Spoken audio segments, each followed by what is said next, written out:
Colega Jorge Guerrero, llanero contramarcao, arrímese a los bordones pa' cantar contrapunteao. Pero déjeme decirle que si no anda preparado, debe ponerse las pilas porque queda mal parado.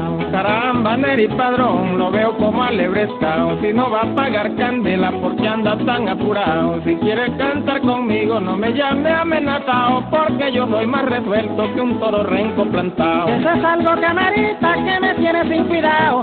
Yo sé que usted tiene fama de coplero resabiado, pero estoy más que seguro que nunca se había encontrado con un contrario de casta, relancino y apretado. Resabios no los conozco, lo que soy es delicado, y no acepto que un muchacho venga a hablarme alborotado. Desde que canto en el arpa la gente me ha respetado, porque es que yo soy más serio que un burro viejo embarcado. Así era que yo quería ver a Guerrero enojado, será porque ya mis versos lo tienen acorralado. Pele pa' afuera y respire, no vaya a morir infartado, las velas están muy caras y no ando sacando fiado. Eso es lo que quieren muchos, mirarme a mí sepultado, porque eso no es mantequilla de un guerrero doblegado. Lo estoy dejando que avance pa' mirarlo emocionado, pensando que en la contienda me tiene el pleito ganado. Usted lo dirá jugando, pero ya está comprobado que le llevo una ventaja de manteca al callao.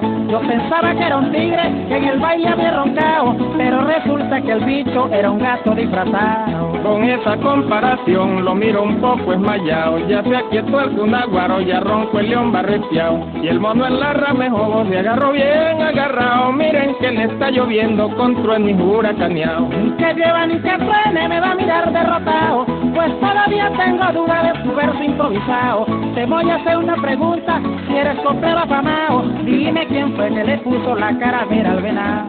Te contesto porque yo soy un veguero avispado, de acuerdo con los antiguos, por ahí cargo algo anotado, que se la puso Noé, un día que andaba rascado, y le puso varias puntas para diferencia al ganado. Afine bien la memoria que ahí le va un tronco enrollado, por ejemplo en un camino donde un atajo ha pasado. ¿Cómo conoce el llanero si el animal ha orinado? Si es yegua o es un caballo, contésteme asegurado. Ya que me tumbo ese trompo lo va a mirar reventado. Yo por ejemplo soy uno que al ver la marca del miau, sé que donde me a la yegua no queda el casco marcado, pero donde me al caballo queda el casco dibujado. Esto se está terminando, pero yo quedé picado. De toda forma, Guerrero, le voy a dejar emplazado para que en otra parranda donde estemos invitados me confirme demostrando lo que él ya no le enseña. Cuando quiera, primo Neri, me puede buscar confiado, que yo en un baile llanero fácil me agarran trampeado, o en cualquier curva el camino, sea de a pie o remontado, porque yo por donde quiera cargo mis 4 terciados.